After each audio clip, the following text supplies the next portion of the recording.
Good afternoon. आज हमारे साथ हैं हिंदू कॉलेज के प्रधानमंत्री उम्मीदवार श्री अखिलेश त्रिपाठी। आज हम उनसे कुछ ऐसे सवाल पूछेंगे जो हिंदू कॉलेज की पॉलिटिक्स को मद्देनज़र रखते हुए काफ़ी महत्वपूर्ण है। तो अखिलेश, हम आपसे ये पूछना चाहते हैं कि देखने में ये बात आई है कि आपकी जो कैंपेन है, आपके पैनल की तरफ से जो कैंपेन की गई है वो काफ़ी नेगेटिव, काफ़ी नकारात्मक रूप में लोगों के सामने आई है, क्योंकि आप ज़्यादातर हमने यही देखा है कि आपके जितने भी आपकी ओर से हमने प्रक्रिया देखी है वो बहुत ही एलिगेशंस, अक्यूजेशंस दूसरे पैनल की ओर, रमन सिंह के पैनल की ओर ज़्यादा देखने में आई है। तो आप इसको कैसे एक्सप्लेन करेंगे? देखिए, जो भी सत्ता में रहा है अभी तक सत्ता में रहा है, हम चाहेंगे कि सत्ता में जितने भी काम हुए उनकी सच्चाई हम सब तक पहुंचा पाएँ। यदि हम उनकी सच्चाई को निकाल करके बाहर लाते हैं तो मुझे नहीं लगता है कि इसमें कोई नेगेटिविटी है, इसमें मैंने कोई नेगेटिव कैंपेन की, मुझे बिल्कुल नहीं लगता। जहाँ तक बात रही सच्चाई की, तो आप इसको ज़रूरी नहीं समझते कि सकारात्मक जो आपके एजेंडाज हैं उनको अगर आपने ज़्यादा समय लगाया होता है एम्फसाइज करने में, बजाय इसके कि सिर्फ दूसरे ही कैंप की आप नेगेटिव बातें बता रहे हैं, तो इससे शायद आपकी तरफ टेबल्स टर्न हो जाती है? नहीं, ऐसा बिल्कुल नहीं है कि हम कहीं पर नेगेटिव कैंपेन कर रहे हैं और हम अपना एजेंडा नहीं दे रहे हैं। हम वही सब हैं, हमारी वही टीम है जो हमारा एजेंडा दे रही है। हमारा 18 पॉइंट का एजेंडा है, आप सबके सामने हमने ऑनलाइन किया है। ठीक है, एजेंडे में ही हमारे है कि हम वाटर कूलर्स की जो भी मरम्मत का काम है वो हम कराएंगे। ठीक है, इससे रिलेटेड ऑडिटोरियम में जो भी साउंड सिस्टम नहीं है हम उसको प्रोवाइड कराएंगे, क्योंकि हर एक सोसाइटी, हर एक डिपार्टमेंट जो भी है वो 4 से 5 हज़ार रुपये अपना सिर्फ और सिर्फ इवेंट में साउंड सिस्टम और फोकस लाइट के लिए ही बर्बाद करता है। ठीक है, तो हम चाहेंगे कि इस तरीके की जो गतिविधियाँ हैं, इस तरीके की जो चीज़ें हैं वो हमारे कॉलेज में शामिल हो पाएँ। ये हमारा एक कहाँ से नेगेटिव एजेंडा है? मुझे नहीं लगता है कि हमारे एजेंडे में हम चाहते हैं कि कैंटीन का एक्सटेंशन किया जाए, हम चाहते हैं कि लाइब्रेरी में एक प्रिंटिंग मशीन लगाई जाए। यदि ये नेगेटिव एजेंडा है तो मुझे नहीं लगता है।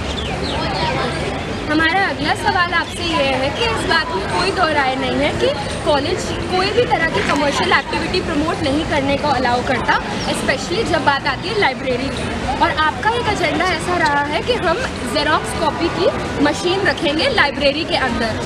तो और इस बात को भी मद्देनज़र रखते हुए कि एक बजट कंस्ट्रेंट कितना इम्पोर्टेंट है, आप इस पर क्या देखिए, इसमें कहीं पर ये नहीं लगता है कि हम इसको कॉमर्स से जोड़ रहे हैं, बिल्कुल नहीं है ऐसा। ठीक है, क्योंकि आप देखेंगे कि जैसे ही हम प्रिंटिंग मशीन लगाते हैं तो इससे हमारे कॉलेज का रेवेन्यू ही बढ़ेगा, प्रॉफिट ही होगा। जो बच्चा पटेल टेस्ट जा रहा है फ़ोटो कॉपी कराने के लिए, जीरोक्स के लिए बाहर जा रहा है, वो लाइब्रेरी में ही करा पाएगा। सिर्फ 4 पेज के लिए वो अपनी पूरी बुक इशू कराता है, वो वहीं पर फोटो कॉपी करा पाएगा। इससे हमारे कॉलेज का रेवेन्यू भी बढ़ेगा। मुझे नहीं लगता है इसमें कहीं पर हम इसको गलत दिशा दे रहे हैं, बिल्कुल नहीं लगता। पर बात यहाँ 4 पेजेस की नहीं है और ना ही बात रेवेन्यू की, बात यहाँ पे उन सारे स्टूडेंट्स की है जो उसी लाइब्रेरी में जाते हैं, और बात यहाँ पे लाइब्रेरी के स्टाफ की भी है जो कॉलेज के अंदर नहीं होता अपॉइंट करना, जो अपॉइंट होता है सेंट्रल गवर्नमेंट के थ्रू। तो आप इस चीज़ को अगर लिंक कीजिए तो आप इसको फिजिबल समझते हैं? बिल्कुल ये फिजिबल है। लाइब्रेरी में बहुत सारा स्टाफ है जो बहुत सा एक्टिव नहीं है, हम उसको वहाँ पर रिक्वेस्ट कर सकते हैं, हम उन लोगों की मदद मांग सकते हैं जो इस चीज़ में हमारी हेल्प करे। ये ज़रूरी है और हो भी सकता है, बिल्कुल संभव है।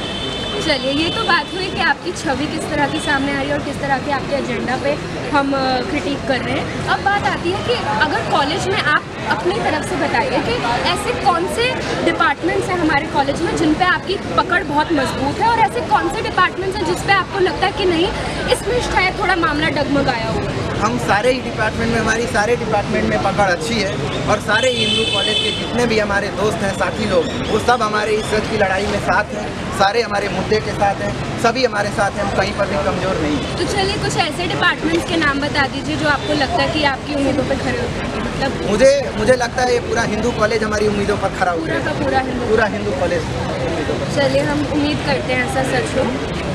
हमारा अगला सवाल आपसे ये है कि ये बात काफ़ी नोट है कि प्राइम मिनिस्टर और जो फाइनेंस मिनिस्टर होता है वही इन्वॉल्व होता है बजट एलोकेशन के अंदर, जब बात आती है कि सोसाइटी को कितना फंड दिया जाएगा।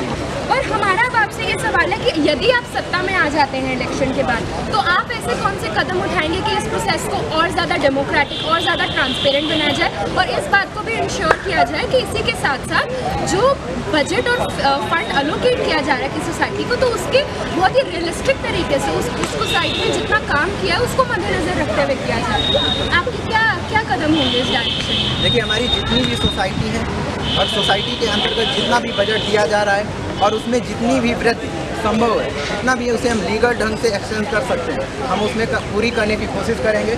इसके अतिरिक्त यदि हम कोई कहें उसका इलीगल तरीका है तो नहीं, जितना इलीगल वे है इसी की तरह हम हर एक सोसाइटी को उसका अधिकतम और मैक्सिमम देने की कोशिश करेंगे।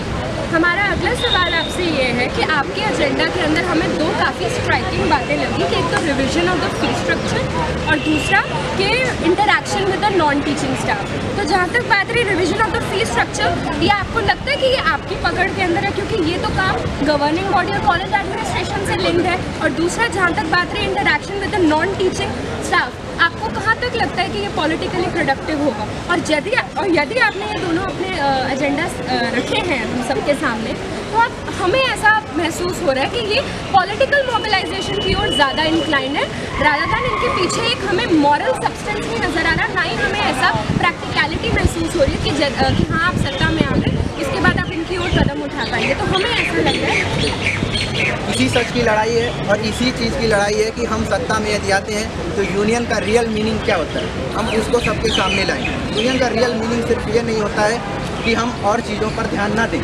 फी स्ट्रक्चर की जहाँ तक आप बात करेंगे तो आप पाएंगे कि ये हमारा कॉलेज ही निर्धारित करता है। सेम ईयर सेम कोर्स आप देखेंगे, दूसरे कॉलेज की फ़ी अलग, ठीक है, और इसका मतलब सीधा है कि यूनिवर्सिटी नहीं तय करता, हमारे कॉलेज की गवर्निंग बॉडी और कॉलेज तय करता है। तो जाहिर सी बात है कि यूनियन का सीधा सा मतलब होता है कि वो हर एक जगह सिर्फ एडमिन से फ्रेंडली ना हो, बल्कि बहुत सी जगह होती हैं जहाँ पर हमारे स्टूडेंट के मुद्दों को उठाए। उसके लिए हमें एडमिन से भी लड़ाई लड़नी पड़ती है, कॉलेज से भी लड़ाई लड़नी पड़ती है, तो हम लोग लड़ेंगे, क्योंकि आप ही लोग जानते हैं कि इस देश में यदि जन लोकपाल बिल जैसी एक चीज़ आई तो उसके लिए पूरे देश की पब्लिक सामने खड़ी हुई थी, उसने इस मूवमेंट को आगे बढ़ाया। उसके हाथ में नहीं था, गवर्नमेंट के हाथ में था, लेकिन ये रियल में हो सकता है, संभव है। इसलिए हम स्टूडेंट राइट्स के लिए, छात्रों के हित के लिए जितना भी होगा, जहाँ भी कोशिश होगी, हम प्रिंसिपल ऑफिस से लेकर के हर जगह पर जाएंगे, बैठेंगे, और जिस तरीके से क्लास टू क्लास कैंपेन करके वोट मांग रहे हैं उसी तरीके से हम क्लास टू क्लास लेकर के इशू अपने ले जाएंगे और प्रिंसिपल ऑफिस के सामने पूरे यूनियन के साथ खड़े होंगे। अब आपके इस आंसर में हमने दो बातें नोटिस की कि एक तो आपने आवाज़ उठाना, प्रिंसिपल ऑफिस के सामने, यूनियन के सामने खड़ा होना, बच्चों को मिलकर उनके साथ लड़ना। तो यही मेरा आपसे एक सवाल है कि अगर आपकी एक एंटी प्रिंसिपल और एक जो आपकी एंटी एडमिनिस्ट्रेशन और आपकी ये जो प्रो एक्टिविस्ट इमेज बन के आ रही है, आप इस बात को रियलाइज़ करते हैं कि इलेक्ट होने के बाद यदि आप सत्ता में आ जाते हैं, उसके बाद आपको इन्हीं लोगों के साथ काम करना है, इन्हीं लोगों के साथ मिलकर काम करना है, तो उस बात को आप मद्देनजर रखते हुए क्या हमें एक्सप्लेन कर सकते हैं कि हाँ हम आपकी बात को देखिए हिंदू कॉलेज है, हिंदू कॉलेज की एक अपनी स्वस्थ परंपरा है, ठीक है, और मैं जानता हूँ कि ऐसा नहीं है कि एडमिन हमारा विरोध करेगा। हम जब सही मुद्दे लेकर के जाएंगे, हम अपनी आवाज़ को रखेंगे, एडमिन हमारी बात मानेगा। पर राजा चौधरी मैं मानती हूँ आपकी ही कैंप के, बिल्कुल मुझे 100% भरोसा है कि जब हमारे मुद्दे होंगे हमारे एडमिन मानेगा, क्योंकि हमारी वो मुद्दे सही हैं। मुझे बिल्कुल भी नहीं लगता है कि हम मुद्दों से भटक रहे हैं, ये मुद्दे हमारे गलत हैं। इसलिए मुझे पूरा 100% भरोसा है कि हमारा कॉलेज, हमारी प्रिंसिपल, हमारा एडमिन सब हमारे मुद्दों को बात वैसे केवल मुद्दों की नहीं है, बात हमारा क्वेश्चन था प्रैक्टिकलिटी का। हालांकि आपने ये बात सामने रख दी है कि हम स्टूडेंट्स के साथ मिलकर चाहे प्रिंसिपल के आगे भी विरोध करना पड़ जाए वो भी करेंगे, वो बात की बात है, लेकिन फ़िलहाल हम इसको छोड़ते हैं, हम आगे बढ़ते हैं। यदि मान लिया जाए कि आप सत्ता में आ गए हैं, आप किस तरह से इंश्योर करेंगे कि जो ट्रांसपेरेंसी, आप ट्रांसपेरेंसी को एक बहुत इंपॉर्टेंट मुद्दा समझते हैं, आपका इक्वालिटी के ऊपर हमने देखा काफ़ी आपने जोर ठहराया अपने एजेंडा में, तो आप उस ट्रांसपेरेंसी को अपने पैनल की वर्क प्रोसीडिंग्स के अंदर जब आप सत्ता में आ गए, कैसे उसको मैक्सिमम इंश्योर करेंगे? हम वो नहीं हैं जो मिका के ट्रांजैक्शंस को पब्लिक नहीं करते, हम वो नहीं हैं जो जितनी भी गतिविधियाँ हो रही हैं उनको हम सामने नहीं लाते। हम सारी चीज़ अमेरिका के जितने भी ट्रांजैक्शन हैं अपनी वेबसाइट, अपने फेसबुक पेज, अपने नोटिस बोर्ड सब में ही पब्लिक करेंगे। वो सिर्फ अमेरिका से रिलेटेड ही नहीं, जितने ही कॉलेज के अंतर्गत जितने भी फाइनेंशियल वर्क होते हैं हम सारे के सारे को पब्लिक करेंगे। और मुझे लगता है कि यदि हम सही हैं तभी हम इस चीज़ की हिम्मत कर पाएंगे, और जो लोग सही नहीं होते हैं वो इस चीज़ की हिम्मत नहीं कर पाते हैं और सिर्फ आरोप लगा पाते हैं। हमारा अगला सवाल आपसे ये है कि आपकी आपकी ये जो छवि बन के आई है, आरटीआई पे जोर ठहराना और आपकी एक्टिविज्म बच्चों के साथ, यूनियन के साथ बच्चों का मिला के प्रिंसिपल के विरोध करना अगर आपके मुद्दों को नहीं माना जाता, मान्य नहीं ठहराया जाता, तो आपको एक तरह से ये बात नहीं लगती कि यदि आप सत्ता में आ गए तो आपको इसी एडमिनिस्ट्रेशन के साथ मिलकर काम करना है, इसी प्रिंसिपल के साथ आपको मिलकर आगे बढ़ना है? तो आप ये क्या ऐसा नज़रिया इस बारे में रखते हैं कि हाँ अभी हम ऐसा एक्टिविज्म दिखा रहे हैं, बाद में इन्हीं के साथ हमें काम करना है, तो वो आप कैसे बैलेंस करेंगे दोनों चीज़ें? एक बार फिर कहूँगा, आपका प्रश्न दोबारा वही आएगा, फिर मैं वही जवाब दूंगा आपको कि मैं प्रिंसिपल से लड़ाई लड़ने नहीं जा रहा हूँ, इस कॉलेज से एडमिन से लड़ाई लड़ने नहीं जा रहा हूँ। हम अपने मुद्दों को रखेंगे और मुझे पूरा भरोसा है कि एडमिन, ये कॉलेज हमारी बात मानेगा, क्योंकि हमारे मुद्दे सही हैं। और जब ऐसा आता है, क्योंकि आपने देखा है, इस देश के अंदर भी देखा है कि गवर्नमेंट ने बहुत सारी बातें नहीं मानी, क्योंकि लेकिन पब्लिक के हित में थी, जो पब्लिक का राइट था, तो ऐसी जगह पर हमें एक मुद्दा उठाना पड़ता है, तो हम उठाएंगे। और मुझे नहीं लगता है कि ये बिल्कुल गलत है। हमारा अगला सवाल आपसे ये है कि यदि आप सत्ता में आ जाते हैं तो क्या आप जो MECCA 2015 के अंदर देखा गया था कि एक VIP सेक्शन अलग से बनाया गया था, तो क्या आप उसको हटा देंगे यदि आप सत्ता में आ जाते हैं? और आप, क्योंकि हमने आपसे ये सवाल इसलिए पूछा क्योंकि आपके एजेंडा के अंदर ट्रांसपेरेंसी जैसे शब्द, इक्वालिटी जैसे शब्द, ये काफ़ी देखने को सामने आए हैं और आपके भाषण में भी हमने यही अभी सुना है। आप इस पर काफ़ी पुरजोर तरीके से इस पर जोर डाल रहे हैं, तो आप क्या इसको हटा देंगे? और इसको भी ध्यान में रखते हुए कि पिछले MECCA जो अभी हुआ था, कितनी कंट्रोवर्सी हुई थी इसके रिगार्डिंग।